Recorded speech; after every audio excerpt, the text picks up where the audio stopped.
У Мюнхені триває безпекова конференція. Сьогодні там другий день її роботи. На конференції президент України має інтенсивний графік зустрічей та перемовин як з європейськими лідерами, так і з американськими політиками.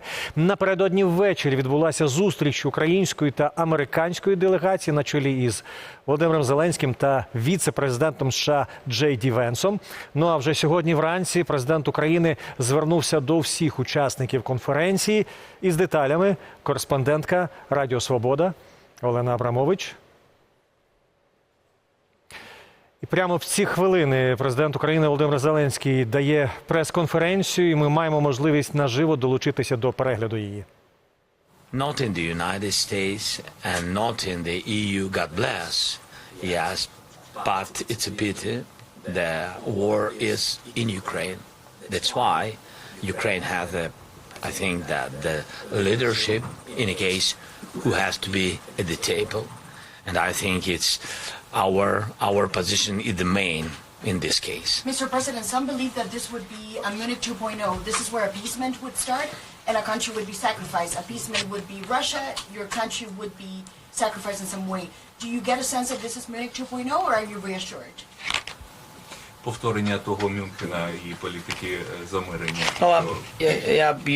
You know, so we will not repeat any, previous big mistakes of the world, of the divided Europe, and of signing any not honest documents, like it was there, like it was a dividing of Europe, and then that what started the biggest tragedy of 20th century. So I think that we are maybe not clever, but we are cautious. So that's why I think that everything we will do step by step, and I hope that everything will be good. Новини лайв, будь ласка. Пане президенте, вітаю вас. А що з угодою про корисні копалини? Тому що багато інформації про те, що вона начебто готова, вона не готова. Чи збираєтеся ви її підписувати і в якому саме змісті? Угода, по-перше, підписується на рівні міністрів, але я президент і буду мати на якість цього документа вплив, і тому я не дав міністрам підписувати відповідну угоду, тому що вона не готова, на мою думку, вона не захищає, вона ще не готова, щоб захистити нас, наші інтереси. Для мене дуже важливо говорити про інвестиції в Україну, і саме інвестиції, і це повинно бути виписано юридично правильно, коректно, і це інвестиції, і на них, на профіці від них можна думати, як розподіляти цей профіт, якщо все це пов'язане з гарантіями безпеки, розумієте? І цього зв'язку я поки що в документі не бачу. А який він має бути? Це пізніше, якщо чесно. Він повинен бути зрозумілим. Це важливо. Axios, please, but man that knows everybody. Everything about remember. Yes. Not everything. That's why I want to ask you. Hi. Mr. President, two questions, please. First, can you elaborate on the possibility of some sort of a meeting next week in Saudi Arabia between U.S. officials? I know that Steve Witkoff, the White House envoy, is going to Saudi Arabia, and President Trump said that U.S. officials will meet with Russian and Ukrainian officials in Saudi Arabia. Is there anything like that on the table? And second question, you're going to go to the region, to Saudi Arabia, to UAE. Why aren't you going to Israel also? Thanks so much.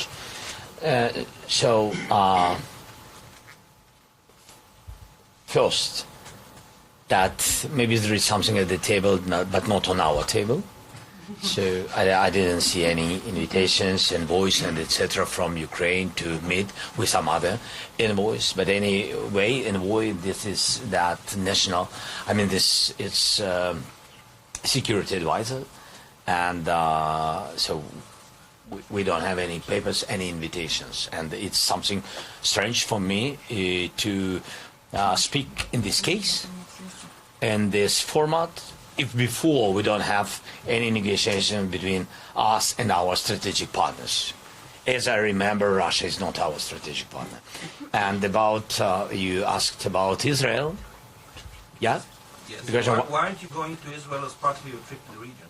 No, our team's work, by the way. I have an invitation to go to Israel. I have a lot of invitations, by the way, and I'm very thankful. I'm very sorry because I really don't have time. You see that usually leaders, but we changed a little bit this practice. Yes, usually leaders, when they go somewhere with an official meeting, they go, it can be, 2-3 days, something like this. We changed it during the war because of the war. And so now we go without any, additional time for something. And that's why I usually have 1 day 2 visits or 1 day 1 visit, but I had sometimes 1 day 3 visits. Yeah, that's why I don't have now time, because I had a lot of time to spend time here. It's 2 days in Munich for me with pleasure, but I don't have time. That's why I will spend 2 more days for 2 or 3 days for 3 additional countries. I don't have now time. The Ukrainian media. Телеграф. Пане президенте, скажіть, будь ласка, європейські партнери наші збадьорились після холодного душу від Джей Ді Венса? І, зокрема, як вони сприйняли вашу пропозицію про наш 1,5-мільйонний контингент як гарантію, по суті, безпеки європейського регіону? Ми говоримо, по-перше, про армію, яка буде дійсно зможе по силам захищати від російського наступу. Це може бути 1 мільйон, це може бути 1,3 мільйона, 1,5 мільйона. Ми говоримо про серйозні цифри. Це не 50, не 100, не 200 тисяч, не 250, не 300. Чесно. І тому що та кількість воїнів, вона просто не зможе захистити нас від, якщо буде ймовірного, повторного наступу. Так?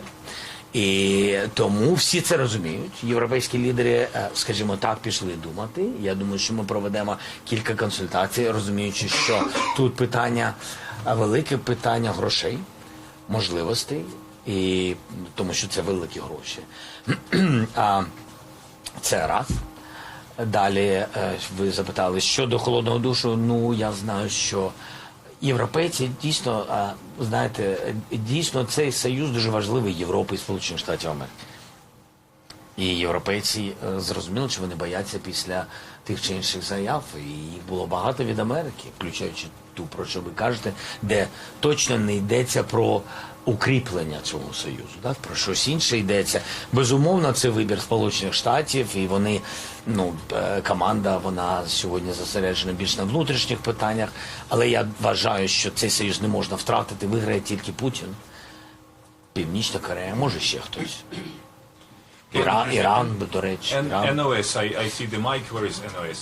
Netherlands. Yes, please. Yes.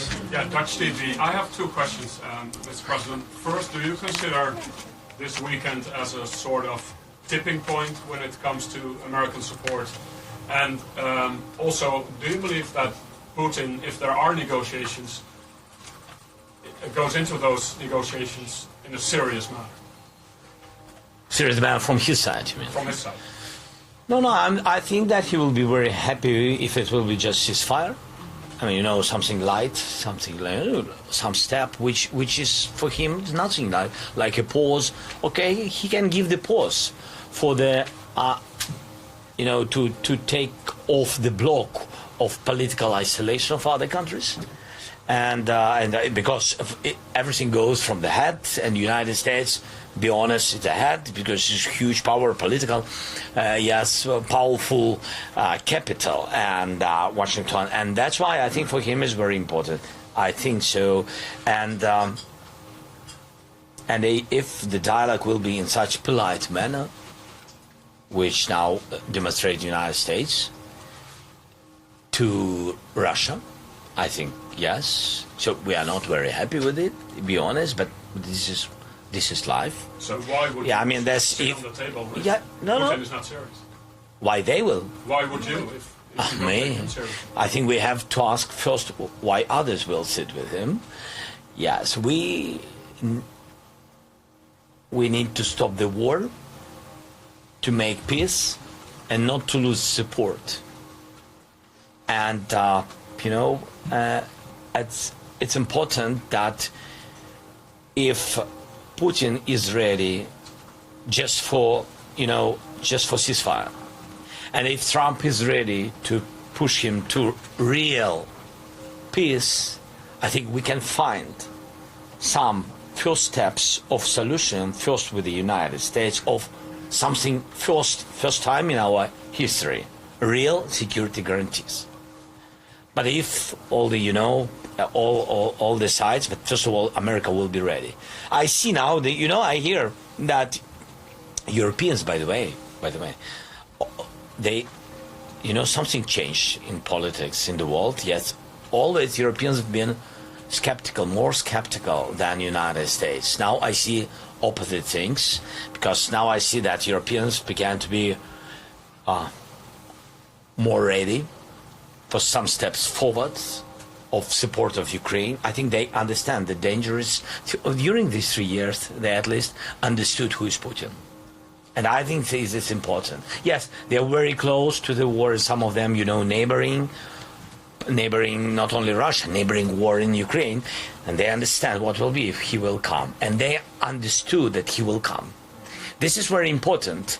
Begin not to speak if he will come. Really, some leaders began to understand that when he will come. And he will come. And he will try just to try. What will be if I will go somewhere to NATO or some attack and etc. Just to try. What will NATO do? I think how they will answer. I think it's very dangerous. And that's why any negotiations with result, with a real peace, this good.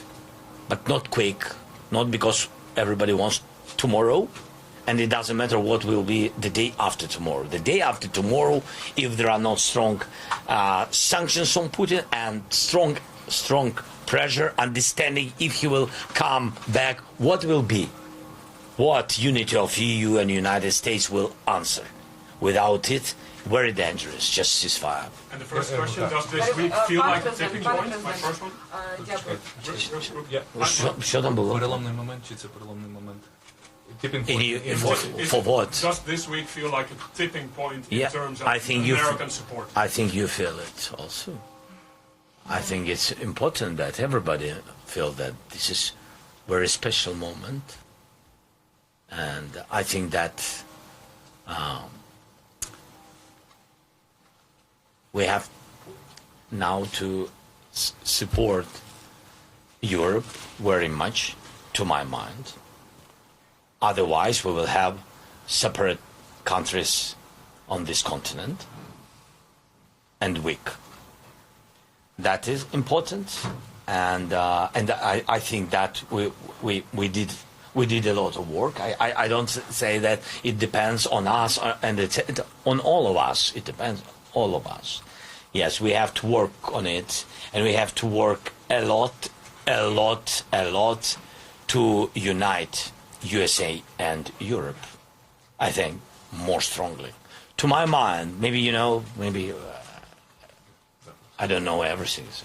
Пане президент, за результатами цієї конференції наші американські союзники кажуть, що за останні дні вони просунулись набагато далі у мирному врегулюванні цього конфлікту, ніж за адміністрації Байдена. Як ви відчуваєте за результатами цієї конференції, наскільки ми просунулись? І швиденько друге питання щодо переговорів. Вони очевидно будуть. Чи ми маємо вже розуміння, хто буде в нашій переговорній групі? Дякую. Очевидно, що нам це потрібно, але очевидно, що вони будуть, такого очевидно поки що немає. В якійсь перспективі. А в перспективі обов'язково. Так, робити треба все, щоб закінчити війну і принести мир в Україну, справедливий, сталий мир, це важливо, найважливіше сталий мир. Бо можемо порадіти тиждень, 2, місяць, 2, може 3 роки, може 5, а що після нас не буде життя? Буде життя, і тому не хочеться повернення війни. Куди ми просунулись? Дивіться, ми просунулись з точки зору, якщо ми подивимося, що було пару місяців тому. Я вважаю, що ми почали працювати з командою президента Трампа більше, набагато. У нас були зустрічі, у нас було сьогодні засідання сімки на рівні міністрів закордонних справ, був наш міністр, плюс сімка був міністр Рубіо, і так секретар, держсекретар, і були всі міністри сімки. Важливо, далі були зустрічі у голови офісу з Келлогом, далі у нас, ну, ви знаєте, віце-президент. Тобто ми просунулися з точки зору, що команди почали працювати. Є, ви знаєте, це важливо. Знаєте, як раніше було, чекпоінт. Да, це дуже важливо, що ми йдемо і йдемо. Трішечки просуваємось. А ви переговорні групи по персоналі, ми розуміємо, хто там буде, крім вас, очевидно? Я не знаю. Ну, бо реально, ми ще про це не говорили. Це щось друкують в медіа, я побачив, що хтось каже, що буде в Саудівській Аравії зустріч на рівні. Да.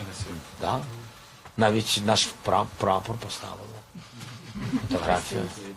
Ні, прапор, Пірати якісь, піратські прапор. Я не знаю, що це, чесно. Я думаю, що це, ну, я думаю, що мені здається, всім потрібно звикнути, що не можна просто, знаєте, як сказати, завтра там, і Україна там сидить. Як це раніше багато років було. Ми тут великі, ми вирішуємо, а ми вам скажемо, куди. Будете читати, прочитайте, де ми вас чекаємо. Ну так, напевно, це не серйозна розмова. Ну так мені здається. Wall Street Journal, please. Wall Street Journal. Yaroslav. Yes, Associated Press next. Mr. President, Hi. thank you so much for this. Hi. Yeah. I have a question for you. There's a lot of talk here about deploying European troops to guarantee an eventual ceasefire. Do you think Europe has the capacity to provide security guarantees on its own, or is it impossible without an American commitment? It's not right without America, without the United States, to have a strong security guarantee. It's not good. It's not, I think, correct, and it's not very strong without the United States to do security guarantees and to have some troops on the borders or somewhere on the front line, on the contact line, in some cities. This in the water. You know, like I said, it was. I'm sorry that. Like some person from the United States said that we are not sure that we are ready for boots on the ground. And I said, and what about ships on the water? So who knows in what case it can be? Yes. So we have to work on it. But I think this is very important. If it's security guarantees and troops, it have to be from this unity from United States and European partners, of course, who wants. But within the United States, I think it's weak, and it's not enough. We have understanding the number, I will not tell it if it's possible, the number of such troops. Because you said exactly very, very correctly that are they capable, to have without the United States enough troops? I think this is the answer. Yes. Without the United States, not. I think so. For today, but you know, the life is changing, so for today. Okay? Укрінформ, then Associated Press, then DP. Дякую, Укрінформ, Ольга Томасичук. Сьогодні ви сказали, що над стосунками з Білим домом відносинами ще треба працювати. Рідкоземельні метали ви вже згадали, в принципі, які ще ви бачите питання, мабуть, не проблеми. Чи піднімалися під час, все ж таки було багато зустрічей тут, в різних форматах, скажімо, чи піднімались питання активно виборів і зниження призовного віку до 18 років? Виборі ніхто не піднімає це питання, якщо чесно. Піднімає Путін. Ну, іноді є голоси із Сполучених Штатів Америки, але на високому рівні ніхто не піднімає. Всі розуміють і наш закон, що це порушення закону, а найголовніше, що це можливостей немає. Дуже складно. А ви розумієте чому, в принципі, ви розумієте чому. Ми розуміємо наслідки всього цього, чим все закінчиться, ми чітко розуміємо, і для чого це потрібно, і для кого. Щодо призову, всі почали розуміти, що з'явився контракт. Мені здається, це було дуже правильний, вірний крок з нашого боку. Це такий, знаєте, правильний крок, коли ти як то кажуть, не бусифікація, так? І не цей виклик, який іноді буває, але дуже серйозна історія, коли пропонується контракт молодим людям, і якщо вони самі по собі хочуть, то вони приходять. Це дуже зрозуміло, до речі, американським партнерам, тому що у них вся армія контрактна, так? І це їм зрозуміло, що тут пропонується контракт. Хоча, я хотів би вам сказати, так як ми, цю війну ніхто не розуміє. І всі наводять приклади, ось наш там батько або дідусь, в залежності від віку людини. Ми говоримо там з сенаторами, то, що говорять, ось тоді, коли була там мобілізація, молоді люди, 18 років, мені здається, по закону Сполучених Штатів 17,5 навіть, щось таке можуть. І ось тоді молоді люди, і вони воювали, і вони йшли, тощо. Ну, ви знаєте, що ця війна реально, ну, не людей, ну реально, ну я маю на увазі наших людей, це головне, але якщо чесно, перевага ж не тільки в людях, так, перевага передусім в цієї зброї, в технологіях, вже навіть ніхто не каже про там важку зброю, про перевагу в танках, всі говорять вже про дрони, зрозуміло, війна змінюється, і так само я їм сказав, так, є контракти на молодих людей, але давайте пожаліємо. Давайте трішечки подумаємо, давайте все-таки подумаємо, як технічно. І ми тут з вами говоримо про ATACMS, рахуємо їх на десятки, хочемо мати розмову про сотні, тощо. Тобто такого дуже багато. Associated Press. Thank you. The talks ended yesterday without the announcement of a deal on minerals. Yeah. What is the sticking point, and what did the US propose? Are they trying to push you into a scenario where you give up your minerals, and did they offer any security guarantees? No, there are not very concrete things about security guarantees in this document, and for me it's very important, the connection between some kind of security guarantees and some kind of investment. And I think that's even if it's memorandum, after that it can be the document, very serious and etc. This is the first step. But even in memo, you have to understand what you will do. And I'm happy that we understood each other with, especially by the way, because we had big teams with everybody, and everybody knew yesterday how to sign the documents. But I think that's important that Vice President understood me, that if we want to sign something, we have to understand that it will work and it will be very positive for both nations, and it will bring money and security. And I think it's very important. Otherwise, it's not the document, it's some political new things. You know how many papers, I don't know how many your country, but our country, we signed a lot of different papers. But I don't want to sign paper, I want document. What was the problem with what they presented?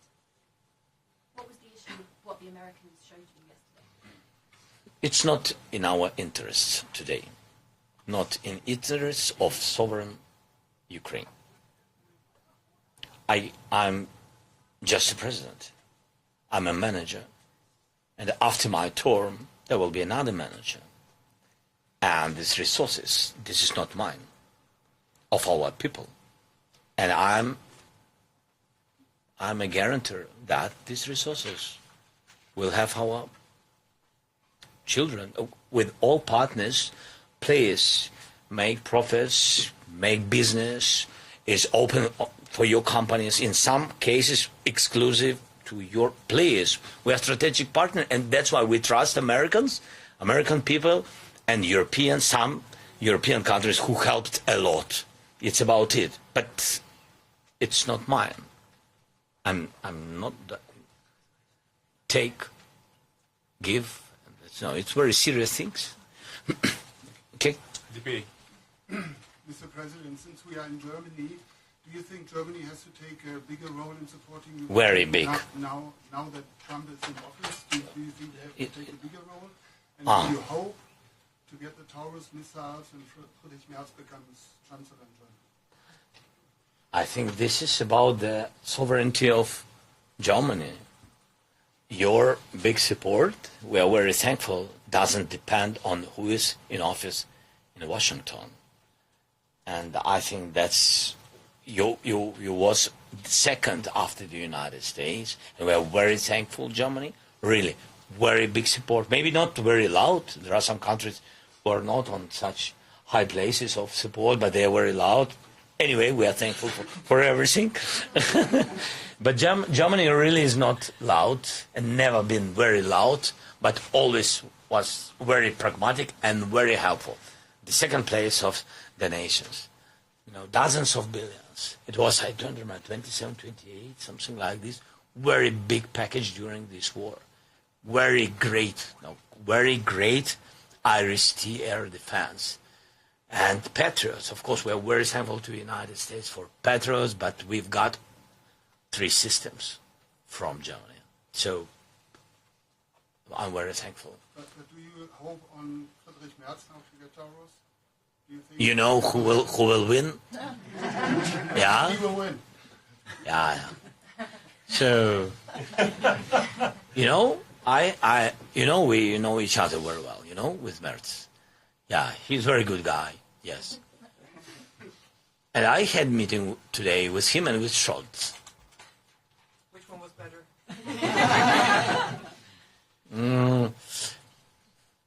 I will, when the day of your election, when they thought? Next Sunday. Next Sunday? I will tell you on Monday. Okay. No, they're great guys. They're great guys. Yeah, Olaf helped a lot, really, and Merz also. He was on our side. So no comments. Only thanks. Only thanks. From that part of the yes, your question. Пане президенте, дуже вам дякую Дякую. за ваш час. У мене є одне питання. Please. I'm from New Zealand. We're a very small country. We're very far away, and a lot of people. You're very happy that you're far away from Russia. You're far away from Russia. That's the point. Everyone says, why should we care about Ukraine? It's very sad what's happening there, but it is of no relevance to us. Why is the Ukraine war relevant to people, not just in my country, but other small countries very far away from the world? What can I say? For example, you know, I had a lot of connections with Australian leaders and New Zealand, and we spoke about it. What everybody understands. For example, the element of North Korea, which has been involved to this war by Russians, is it dangerous for us or for your country? I don't know for whom is more dangerous, because that what we see, the North Korea. They learned a lot of knowledge, and they have a big experience how to use missiles, long-distance drones, electronic warfare, modern electronic warfare, another war. And they brought already this knowledge by their offices, by the way, home, and they will use it, or will try to use it in their interests. And I think also it can be in the region which is very close to you.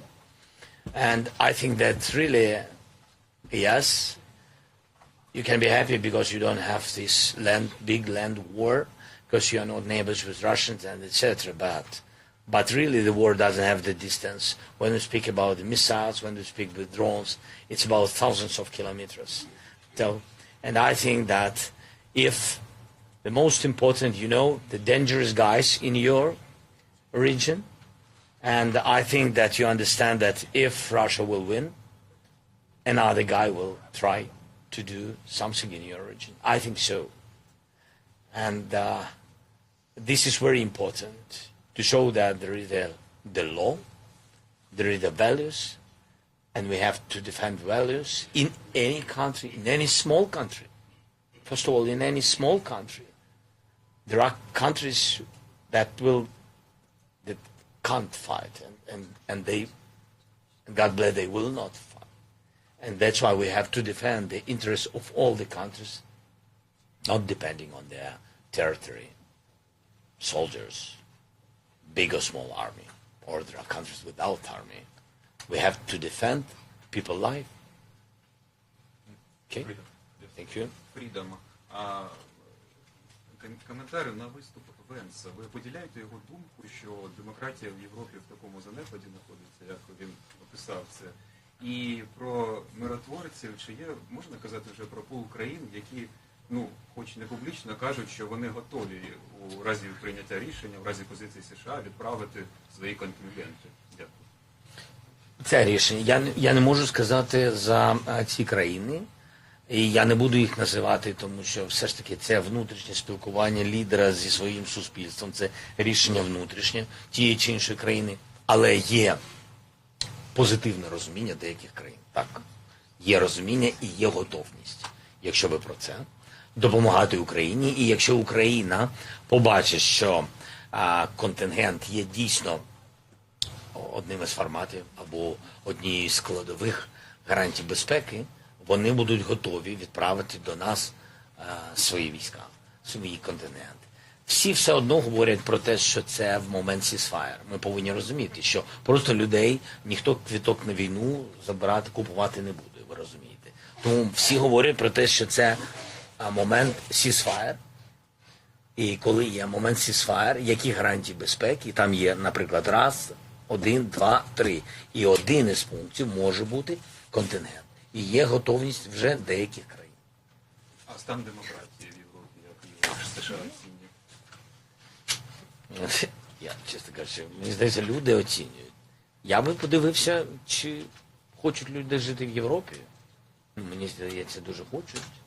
І живуть люди, і абсолютно різні люди. Різної віри, релігії, різних національностей. Я в цілому вважаю, що Європа найтолерантніший світ у світі. І я, до речі, більш за все і люблю Європу. Напевно, у нас тут наше коріння, і, напевно, нам це близько, але все одно для мене найкомфортніша, найсвободніша частина землі і частина планети. І я вважаю, що тут навіть найдемократичніше суспільство. From this part of the table, I haven't... Okay. Так, Наталя Фібіль, ТСН. Пане президенте, після телефонних розмов Дональда Трампа всі чекали тут у Мюнхені почути якісь обриси мирного плану від американців. Ми почули дуже багато заяв, часто вони суперечать одна одній. От ви вчора мали цю розмову. У них є план? І конкретно Келлог про що буде говорити у Києві? Тобто є якісь конкретні пункти вже, які ви будете обговорювати? От дивіться, я би почав тут з Келлога, і тоді перейдемо до плану. І буде зрозуміло. Як я вам сказав, я вважаю, що американській стороні треба дуже багато деталей, більше знань того, що відбувається, і саме зрозуміти реалії. Не під чимось або не під кимось впливом, а самим зрозуміти, побачити це. Побачити військових. Від командування, я вважаю, до військових, до солдатів. Зробити все, аби знайти можливість, час, незважаючи на безпекові обмеження, буде ближче до фронту. Максимально. І я сказав пану Келлогу, я поїду з ним на фронт, якщо він готовий. Я йому сказав, що я повернусь від наших арабських друзів і поїду з ним на фронт, і якщо він буде готовий. Для мене дуже важливо, щоб він це побачив. Я дуже хочу, щоб він поговорив і мав доповідь від військових, і була у нього зустріч з генералом Сирським, і, може, ще з командирами бригад. Тобто я дуже хочу, щоб ніхто йому нічого не нав'язував, а він просто пожив цим. І він, як людина, розуміння військове має, і досвід, і він. Мені здається, це буде для нього важливо, що це інша війна. І він побачить, що відбувається. Наслідки у цивільному світі, наслідки, де все виглядає вже не дуже цивільно, через ракетні удари, у військовому напрямку. І після цього я дуже хочу, щоб все це він привіз президенту Трампу. Я про це і сказав Трампу під час нашої розмови. Я дуже чекаю Келлога. Я дуже хочу вас, щоб ви його все ж таки відправили. І я хочу, щоб він все це подивився, побачив, мав брифінги, мав доповіді, поговорив з різними людьми, з різними нашими військовими. Витратив на це і дуже гарно, що у нього є там 3 дні, мені здається, чи 2,5 дні. Так, я дуже цього хочу, щоб він все це привіз президенту Трампу. Він показав, він розказав. І мені здається, що після цього, напевно, ми будемо ближче до розуміння того, як ми бачимо це. Хоча б кроки. І після цього я готовий проговорити ці кроки з президентом Трампом. Ось, в принципі, на сьогодні моя мета і найближчі цілі. Okay, Deep Side, then LBUA, and then Sky News, and then probably one or two questions, and then we'll finish. Deep Side. Naзвав from Deep Side. Thank you, Mr. President. From your conversations with the American delegation in the past days, do you have the impression that any of the points that Pete has made are negotiable? That is, no NATO, no Europeans at the table, no American troops?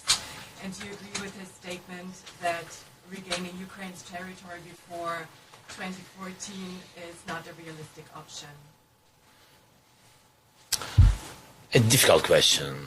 All these points are not in our dreams, but we are people. We understand that all these points are very difficult, and we can't go through these points without challenging. Only one thing which disturbed me that all these points depends not on Russia, on our friends, and that's why I think we have more to work. It means that we can have more positive result, more positive view from the American side to these points. When we speak NATO, for example, when we say no NATO, it's because we think that it will be more sweet dialogue with Putin. Yes, for someone I don't know why. So I don't count on it, and I don't need it. I think we have not to have any human dialogue with Putin. We need just points and just understanding how to finish the war without emotions. Probably, I don't know. Yeah, so that's why I think this.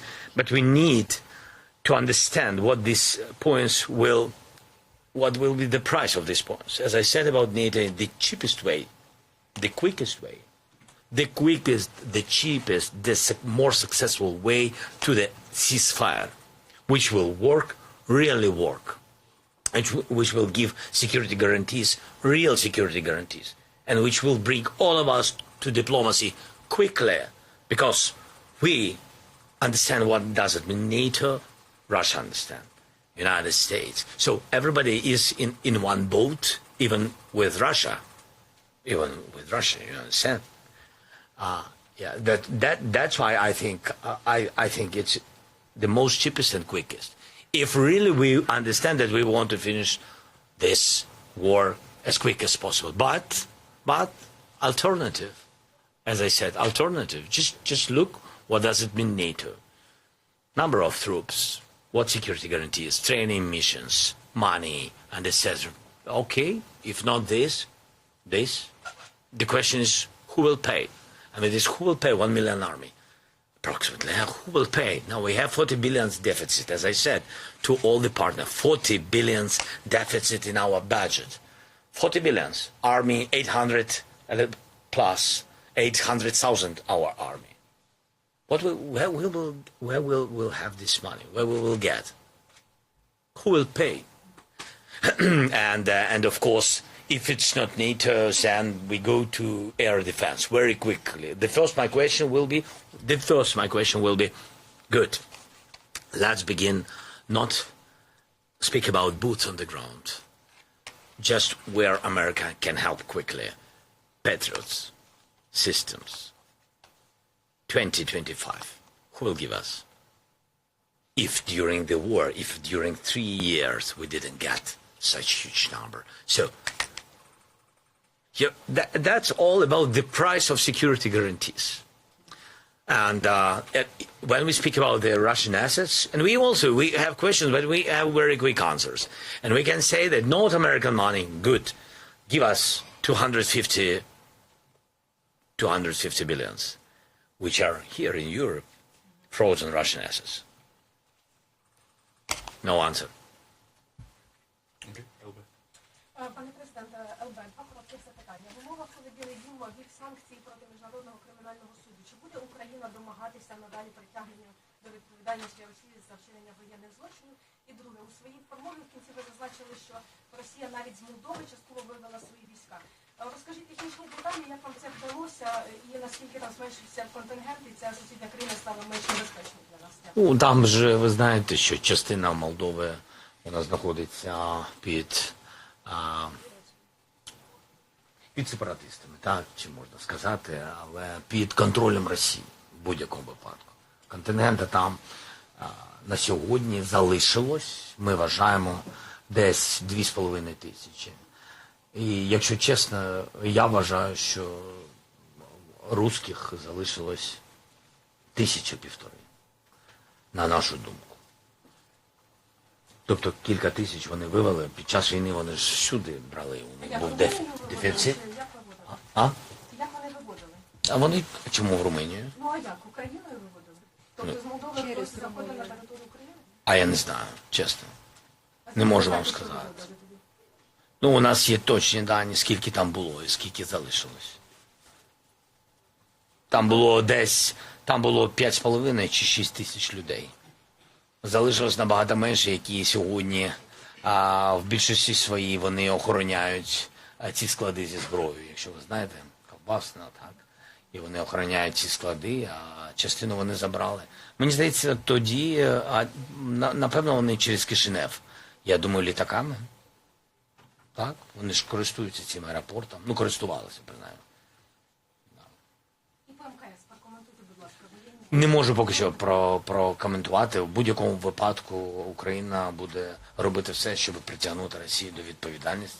В будь-якому випадку. Дякую. Can you use, and that will be probably the last question, please. Thank you. Deborah Haynes from Sky News. You had a clear message today to European leaders about the need for an armed forces of Europe. What is the danger to this continent and the world if they don't listen to your warning and react?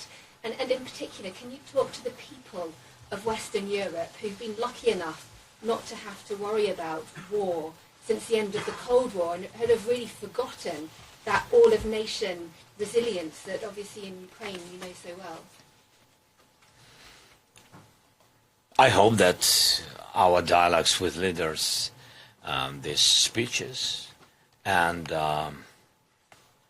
then meetings like the second part after speeches, yes, to make dialogue basing on very concrete details about EU army or about contingents or about increasing the brigades, not only in Ukraine. I spoke when I spoke about big army, I said that I'm speaking. It's not about our contingents on our territory. Not only about it. I'm speaking about first of all your brigades. We know the number of brigades. What you have, mostly in Europe. We understand what does it mean, and I think it's important for all of us, because you know it's very dangerous if Russia has 3 times bigger army than all Europe. So I think this is the answer that is dangerous, because minimum now, when Putin is such person who is ready for such such steps, and who is ready for occupation. That's why. So we not only speak about it. I think we made a lot of progress. I think from the very beginning of the war, leaders, after all my visits, all our dialogues, they understood that they increased production. Yeah, they wanted very much to help us with deficit of artillery or drones, a lot of systems, armed vehicles, a lot of things. But anyway, the production in Europe now 3-4 times bigger. Then I think what was important because of the war, what was important that all your leaders in not only in the East, in all Europe, they began to check what is in your storages and what quality, and you know, a lot of things been destroyed. And that's really, nobody understood what are the conditions with the army, what really will work, and what is just staying, you know, 10, 20, 30, 40 years. So this is also very important, but it's not enough. Then I think that a lot of new technologies, and we brought really to our partners, and that really how it will work. And you will not, God bless you, will not any wars, but I think that anyway, if it will be some challenges, new drones, new sea drones, a lot of devices which can change human people on the battlefield, and I think it's also important. This is global security. This is real. By the way, this is real security, which works. But it's not enough to defend yourself if Russia will go to NATO countries. And what you ask more? Or it's enough? It was more just to speak to the ordinary people, because you said that the leaders are starting to understand. You said that you've noticed a difference in terms of their understanding of the threat from Russia. But it's like the people who choose the priorities in democracies. So what's your message to ordinary people that have forgotten what it's like to feel a threat as you feel in Ukraine? No, but look what's going on with us. And it will be in your countries. If Ukraine will not stop Putin, and if these countries, Europeans, will not, or will stop their support, just look. So millions of people, migration, more than 8 million people lost their houses. They lost their husbands. Their husbands went to the front line. A lot of losses, human losses. Then destroyed houses. All you love, all life, what you loved before, now you will lose. Because this is the war. And of course now, especially Ukrainian people. I know there are some cases with Ukrainians who are abroad, that there are some cases, and some societies are not very happy that a lot of Ukrainians, but just sometimes just come and understand and look at them, and you can be on their place in a other country and think about it, what will be. So I think that Ukrainians saved Europe, really. I think so. Maybe because I'm the president of Ukraine. I don't know. But I'm honest with you. Okay. Thank you. Thank you. Yes. Goodbye. All the best. Thank you. Thank you. Thank you so much. Thank you.